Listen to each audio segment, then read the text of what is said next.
दो गज की दूरी, मास्क है जरूरी।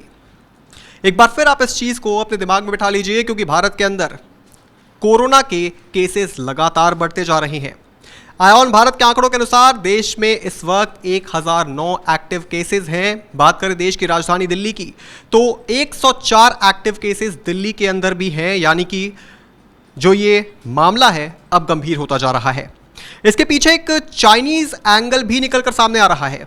कहा जा रहा है कि जो पूरी दुनिया की नज़र चाइना के ऊपर है, इसलिए चाइना जो है भारत पर और कोई कार्रवाई तो कर नहीं सकता है, इसलिए चाइना ने कोरोना की मार से भारत को त्रस्त करने का प्लान बनाया है। लेकिन क्या है इसके पीछे की पूरी सच्चाई, ये जानने के लिए हम मौजूद हैं इस वक्त आयोन भारत के न्यूज़ रूम में। जानेंगे ज़रा हमारे साथियों से क्या क्या एंगल इस खबर में निकल सकते हैं, क्या है कोविड के पीछे की पूरी सच्चाई, कैसे बचेंगे, क्या क्या तैयारियां रखने की ज़रूरत है। सबसे पहले बात करते हैं, राजकुमार सर हमारे साथ मौजूद हैं। सर, कोविड की एक और नई वेव आ रही है, कितना डरने की ज़रूरत है लोगों को, और सबसे इंपॉर्टेंट इसके पीछे चाइनीज़ फैक्टर क्या है? चाइनीज़ फैक्टर की बात करेंगे, और जहाँ तक डरने की बात है तो सबसे पहले उस पर बात करते हैं। तो डरना इसलिए है कि पिछले सोमवार तक देश में 253 मामले थे टोटल कोरोना के, और पिछले एक हफ्ते में ये 1000 से ज़्यादा हो गए हैं। तो ये पिछले 7 दिन में ये 700 750 के करीब मामले ज़्यादा बढ़ गए हैं, और उसमें भी केरल में इस बार ज़्यादा मामले देखे जा रहे हैं। तो केरल में पिछले एक हफ्ते में 355 नए मामले आए हैं, और वहाँ पे इस वक्त 450 से ज़्यादा केसेस आ गए हैं। तो इसी तरह से तमिलनाडु में भी, आंध्र में भी है, और कर्नाटक में भी है, और महाराष्ट्र में भी मामले बढ़े हैं। महाराष्ट्र में भी पिछले एक हफ्ते में 153 मामले आए हैं, और वहाँ 209 संख्या हो गई है मामलों की। और महाराष्ट्र और बेंगलोर, ये चिंता वाली बात यह है कि एक एक मौत की बात सामने आ रही है कोरोना से। एक महाराष्ट्र में जो 21 साल का लड़का था, वो शुगर का पेशेंट था और कोरोना उसको हुआ था, उसकी मौत हो गई है, ये कहा जा रहा है। दूसरी बात, एक बेंगलोर से मौत की खबर आ रही है, जहाँ पे बुज़ुर्ग कोई थे, उनको कोरोना पॉजिटिव थे, कुछ और भी बीमारियाँ थी उनको, तो उनके मौत की खबरें सामने आ रही हैं। तो ये डराने वाली बात है। और दूसरी बात, जहाँ तक चाइना की बात करें, तो ये मामले, चूँकि हम सबको पता है कि वुहान शहर से के लैब में, जो चाइनीज़ लैब था, वहाँ पे उसने जो बायो वेपन्स बनाए थे, उसी से कहा जा रहा है कि स्प्रेड हुआ, पूरी दुनिया में फैला। और जैसा कि कहा जा रहा है चाइना में भी ये मामले बढ़ रहे हैं, लेकिन वहाँ छुपाया जा रहा है। चाइनीज़ अखबार और वहाँ की एजेंसी इस पर चर्चा नहीं कर रही है।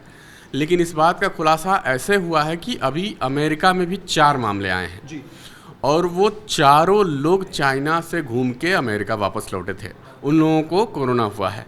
तो इससे देख के कहा जा सकता है, कयास लगाए जा रहे हैं कि ये एक बार फिर चाइना से शुरू हुआ है, और चाइना में ये बड़े पैमाने पे है। तो हम सब जानते हैं कि चाइनीज़ खबरें बाहर नहीं निकलती हैं, जो सरकार चाहती है वही खबरें दुनिया जान पाती है। वहाँ अखबार भी सरकारी ही है, एक ही है, ग्लोबल टाइम्स। तो जो सरकार कहेगी वही लिखेगा, उसके इतर कुछ नहीं लिखेगा। और इसी के अलावा हांगकांग, थाईलैंड, ब्रिटेन, इन देशों में भी कोरोना के मामले देखे गए हैं। भारत से पहले ये इन 4 देशों में मामले बढ़ गए थे। तो अभी जो एकदम से ये पिछले एक हफ्ते से भारत में जो तेज़ी आई है, तो ये थोड़ी सी डराने वाली है। लेकिन अच्छी बात ये है कि इसके बताए जा रहे हैं 2 वेरिएंट हैं, JN.1 और NB.181। तो ये दोनों वेरिएंट जो डॉक्टर अभी तक बता रहे हैं, हालांकि इसकी जांच अभी जारी है, लेकिन डॉक्टरों का कहना है कि ये दोनों वेरिएंट उस लेवल के ख़तरनाक नहीं हैं जो पहले शुरुआती दौर में, जो 2019-20 में जो हुआ करता था, तो उस तरह के नहीं है। लेकिन हालांकि इसकी अभी पहचान की जा रही है कि क्या है और कितना खतरनाक है। लेकिन डॉक्टरों ने एडवाइजरी जारी कर दी है, हॉस्पिटल की तरफ से भी, राज्य सरकारों ने भी एडवाइजरी जारी की है, अपना सोशल डिस्टेंसिंग की, मास्क लगाने की और सैनिटाइज़र यूज़ करने की।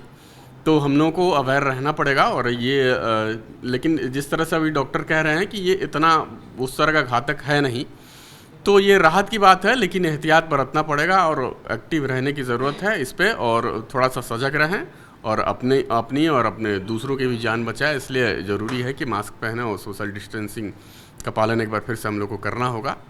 तो ये लग रहा है कि अभी तो शुरुआत जिस तरह से लग रहा है कि अभी मामले बढ़ेंगे, लेकिन अच्छी बात ये है कि ये खतरनाक वेरिएंट की श्रेणी में नहीं है, तो हम कह सकते हैं कि उतना घबराने की ज़रूरत नहीं है। घबराने की ज़रूरत नहीं है, लेकिन अलर्ट रहने की ज़रूरत 100% है। आपको याद होगा जब कोरोना की पहली लहर आई थी, उस समय भी लोगों ने बहुत ढिलाई बरती थी। सरकार ने बार बार इस बात को कहा था कि भाई आप घर से बाहर ना निकलें, आप ज़रूरत पड़ने पर ही बाहर निकलें, एक जगह पर इकट्ठा ना हो। लेकिन फिर भी हमने देखा था यारों की चौकड़ी लगी हुई है, लोग आराम से बैठे हुए हैं, हंसी मजाक कर रहे हैं। उसके बाद एक केसेस बढ़ते चले गए और कब 1000 से 10,000, 10,000 से लाख तक पहुंच गए एक्टिव केसेस, यहां तक बात पहुंच गई थी। तो ठीक है, डरने की जरूरत नहीं है, पर अलर्ट जरूर आप रहें। तान्या, राजकुमार सर ने भी बताया किस तरीके से चाइनीज एंगल सामने आता है, लेकिन हम ये देख रहे हैं ना इस वक्त तो कि पूरी दुनिया भारत की तरफ देख रही है। पूरी दुनिया ये बात जानती है कि भारत जो है अब चाइना के बाद मैन्युफैक्चरिंग हब बनने के कगार पर है। लेकिन क्या चाइना भी इस बात को देख करके थोड़ा घबरा रहा है? वो जानता है कि देखिए वो युद्ध तो कर नहीं सकता, विश्व में कोई भी देश इस वक्त उस हालत में नहीं है। तो क्या चाइना कोविड के जरिए भारत को एक तरीके से झुकाने की कोशिश कर रहा है? देखिए, ये बात जो आप कह रहे हैं, ये इसके बेशक अभी सबूत ऐसा कुछ खबरें निकल के नहीं आई है, या ये जो खबर है ये पक्की नहीं हुई है। लेकिन हाँ, ये कहा जा सकता है, क्योंकि भारत और चीन के बीच में जिस तरीके के रिश्ते हैं, या रिश्ते पिछले कई सालों से शुरुआत से देखे गए हैं, उसके बाद और अभी जैसे पाकिस्तान और भारत के बीच में जो अभी तनाव चला और उसमें चाइना की क्या भूमिका थी वो नज़र आई, तो उसके बाद हाँ, ये एक कहा जा सकता है कि ये भी एंगल एक हो सकता है। लेकिन अभी ये बात सबूत के साथ पेश नहीं की गई है, सबूत अभी इसके नहीं मिले हैं। लेकिन अभी जो मैं बात करूं कोरोना की, तो इस वक्त भारत में कोरोना जो है वो बढ़ रहा है। तो जिस तरीके से अभी भारत में एक्टिव केसेस देखे जा रहे हैं, जिस तरीके से बढ़ रहे हैं, पिछले एक हफ्ते में भी आप देख रहे हैं कि केसेस बहुत तेज़ी से बढ़ रहे हैं। तो ऐसे में सबको अलर्ट रहने की बहुत ज़्यादा ज़रूरत है। और हालांकि ये वेरिएंट जैसे कि कहा जा रहा है डॉक्टर्स की तरफ से कि ये अभी उतने ख़तरनाक नहीं है, या फिर उतने नहीं है कि इससे मौतें हो सके। अभी ये बहुत हल्के हैं और इसमें बहुत नॉर्मल सिम्टम्स आ रहे हैं, और इसमें डरने की वाली कोई ज़रूरत नहीं। लेकिन हाँ, सबको अलर्ट रहना बहुत ज़रूरी है। 2 गज जैसे कि आपने स्टार्टिंग में बताया, वो बहुत ज़रूरी है। मास्क बहुत ज़रूरी है, सैनिटाइजेशन बहुत ज़रूरी है। सब कुछ वैसा ही करना पड़ेगा जैसे पहले हमने किया था कोरोना वायरस के समय पे। जैसे किया था वैसे ही करना पड़ेगा। भारत तैयार है, क्योंकि भारत को प्रैक्टिस भी है। दिलीप सर, बहुत सिंपल सा सवाल है। देखिए, एक्टिव केसेस बढ़ रहे हैं, लेकिन जल्दी ही चुनाव भी आने वाले हैं बिहार के अंदर। कनेक्ट मैं दोनों को इस बात से करूंगा, क्या एक्टिव केसेस बढ़ेंगे तो चुनाव में वोट बैंक या फिर वोट करने जो लोग आएंगे बाहर, क्या उन लोगों पर असर पड़ेगा और लोग कम निकलेंगे बाहर वोटिंग करने के लिए? ये भी एक एंगल आ सकता है। देखिए, कोरोना जो है उस नाम सुन के ही इसका जो है आदमी सिहर जाता है। जो हमने कोरोना की लहर देखी है, चाहे जो भी उस दौर में था, कोई ना कोई मतलब हर आदमी किसी न किसी को खोया है, डायरेक्ट इनडायरेक्ट जैसे भी हो। तो वो कोरोना ऐसी चीज़ है कि असर तो पड़ेगा चुनाव पे, क्योंकि उस टाइम भी बंगाल चुनाव हुआ था, हम लोग उस टाइम देखे थे, बहुत कंट्रोवर्सी भी हुआ था कि लोग रैली कर रहे हैं और कोविड फैल रहा है, गवर्नमेंट क्या करे, मतलब कई तरह की चीज़ें। उस पर भी सवाल उठा था कि रैली नहीं करनी चाहिए थी, लेकिन चुनाव है, अहम है, लोकतंत्र का सबसे बड़ा वो है स्तंभ, तो वो भी चीज़ देखनी है चीज़ें। लेकिन असर पड़ेगा वो, लेकिन उसके लिए चुनाव आयोग कैसे तैयारी करेगी, चुनाव आयोग को देखना होगा। लेकिन चुनाव पे असर थोड़ा बहुत तो पड़ेगा। लेकिन सबसे बड़ी चीज़ ये है कि कोविड से जागरूकता बहुत ज़्यादा जरूरी है कि आदमी जो भी देखिए, आप नौकरी तो छोड़ नहीं सकते हैं, काम धाम छोड़ नहीं सकते हैं, लेकिन आपको एक चीज़ कर सकते हैं जो सबसे ज़्यादा ज़रूरी है, आप जितना हो सके बच सकते हैं। भीड़ भाड़ से बचिए, लोगों से बचिए, और जो भी ज़रूरी उसके उपाय है उसको अपना एहतियात बरतना चाहिए। उस चीज़ को लेकर एहतियात बरतना चाहिए, बिल्कुल बरतना चाहिए। और जैसा कि दिलीप सर ने भी कहा, अभी से ही हम सबको अलर्ट रहने की ज़रूरत है। हम इस बात का इंतज़ार ना करें कि अच्छा अभी तो 1000 केसेस ही एक्टिव हैं, इसके बाद जब और ज़्यादा केसेस आएंगे तो हम तब एक्टिव होंगे, क्योंकि एक्टिव केसेस हमसे और आपसे ही बढ़ते हैं। कोई दूसरे देश का व्यक्ति आकर के भारत में एक्टिव केसेस को बढ़ाता नहीं है। तो जाहिर सी बात है, अभी से ही अलर्ट रहने की ज़रूरत है। कमल, कहा जा रहा है कि ये वेरिएंट जो है ये उतना ज़्यादा आपको नुकसान नहीं पहुंचाएगा, आपको बीमार कर सकता है, लेकिन जानलेवा नहीं है। लेकिन आपको क्या लगता है, क्या वैक्सीनेटेड होने के बावजूद भारत में इस तरीके के वेरिएंट को दोबारा जब फैल रहे हैं, कितना सीरियस है ये? देखिए, कोई भी नया वेरिएंट आता है तो हेल्थ सेक्टर में और जो भी हमारे रिसर्चर्स हैं, जो भी डॉक्टर्स हैं, उसको लेकर के बहुत चौकन्ना रहते हैं, क्योंकि कोई भी छोटी से छोटी आप अक्यूट या क्रॉनिकल रेस्पिरेटरी डिजीज़ ले लें।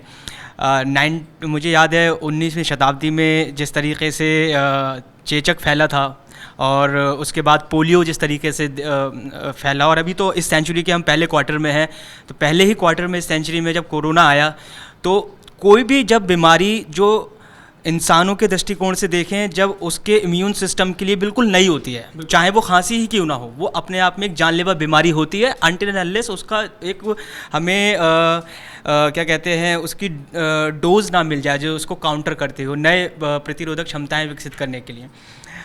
अभी हालांकि हमारे पास जो भी वैक्सीन्स अवेलेबल है, मैं डेटा भी आपको दिखा देता हूँ जी। ये कुल जो टीकाकरण अभी तक देश में हुआ है वो 2,206,00,000 के लमसम का टीकाकरण हुआ है। यानी कि हमारी बॉडी को, इम्यून सिस्टम को इंट्रोड्यूस करा दिया गया है कि कोई भी जो भी इस समय डेवलप्ड वेरिएंट है कोरोना का, उससे हमारी बॉडी अपने आप को इम्यून कर सकती है। हालांकि कुछ माइन्यूट चेंजेस दिख सकते हैं, लेकिन चूँकि ये नया वेरिएंट है, ये वेरिएंट हर बार अपना जो नेचर है और जो अपना अटैक करने का तरीका है, उसको ये डेवलप कर सकते हैं।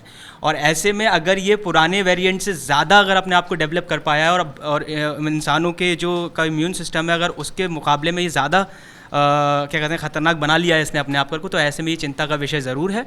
लेकिन गवर्नमेंट की साइड पर हम देख पा रहे हैं कि गवर्नमेंट सीधे कह रही है कि पैनिक होने की ज़रूरत नहीं है, काम रहने की ज़रूरत है। जो प्रोटोकॉल्स की गाइडलाइंस पहले फर्स्ट वेव में और सेकंड वेव में बनाई गई थी, उसको ही फॉलो अप करते रहिए। जो भी नई जानकारी आएगी, गवर्नमेंट ने आरोग्य सेतु ऐप बना रखी है जो कि कॉन्स्टेंटली चल रही है, और अपने दर्शकों से हमारी यही अपील कि आरोग्य सेतु ऐप के साथ वो जुड़े रहें और सरकार के जो भी दावे और दिशा निर्देश हैं उस पर वो लगातार बने रहें।